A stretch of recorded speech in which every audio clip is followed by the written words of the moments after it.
So that's an interesting concept because menopause in women tends to go hand in hand with empty nest syndrome or teenage children, which obviously bring a lot more complexity than younger children.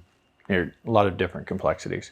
Let's say more complexities that aren't 100% within your control. When kids are little, you can kind of handle everything on your own. Once they get to be teenagers and college age, then there's other people involved in solving issues. And so I think uh, sort of the phase of life that you're in is really one of the major factors as to whether or not you have insomnia.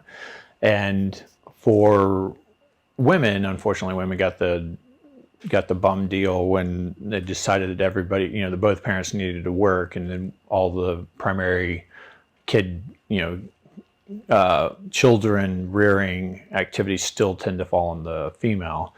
And so now they essentially have two full-time jobs. And so they're usually running at a pretty frenetic pace. And that leads to having an excess of stress hormones. And one of the triggers for falling asleep is having really low stress hormones. And one of the sort of metrics that we know occurs during deep sleep is that's the lowest stress hormone you'll have for the entire day. So if unfortunately, if you're stressed out a lot, then when you lay down in bed and let's say you run a frenetic pace all day, and then you lay down in bed, that's kind of a lot of women's first me time. It's like the first time that nobody's nagging them for some sort of response to something. And so they lay there and they start thinking about things that they would have thought of during the day if they would have had time to themselves. And since they didn't have any me time, they think and they ruminate a lot. And the point of that is that sort of the peak of that usually is somewhere around 45 to 55 years old. Is kind of when women kind of have the highest stress profiles in their lives. So it's hard to discern exactly what's because that's perimenopausal, right? So perimenopausal just means that you're within 5 years of menopause.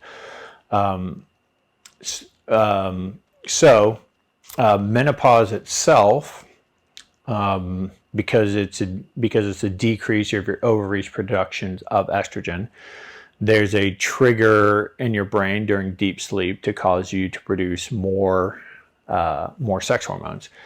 So women's ovaries and man's testicles are exactly the exact same organ. It's just in a man it slips outside of the body and it gets in this little ugly sac, and in women they stay inside their bodies.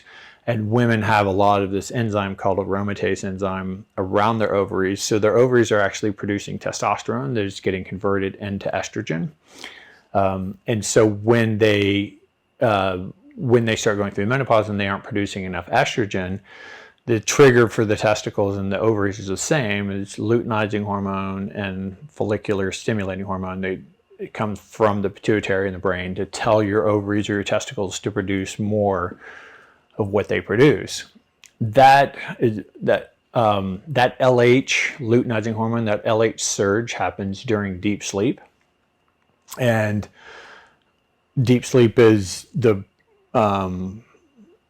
sleep dominates the first half of your sleep cycle. So if you sleep for 8 hours, the first 4 hours is dominated by deep sleep, and then there's less and less deep sleep each sleep cycle, and then the morning or the second half is dominated by REM sleep. So every time you go into deep sleep, your body's trying to be anabolic and it's trying to secrete a bunch of anabolic hormones. And for women, it's secreting a luteinizing hormone, and for men, it's secreting a luteinizing hormone. And if the brain's not receiving feedback that you're actually producing these anabolic hormones, then it just keeps producing more and more luteinizing hormone.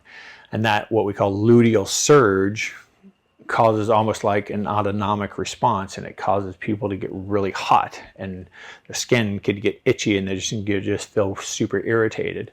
It's essentially like an overdose of a chemical in their bloodstream that's causing all sorts of cells in their bodies to be sensitized and become hyperactive, and it makes them really uncomfortable. It makes them feel hot. One of the things that wakes you up is feeling hot. Whether it's because you're too hot because of the covers, or you're too hot because of their mattress choice, or too hot because the ambient temperature in your room is too hot, that's one of the things that interferes with sleep. So, menopause is tricky, in that if you don't get rid of that luteinizing, if you don't get rid of that luteinizing hormone or that LH surge, you're always going to have that spike.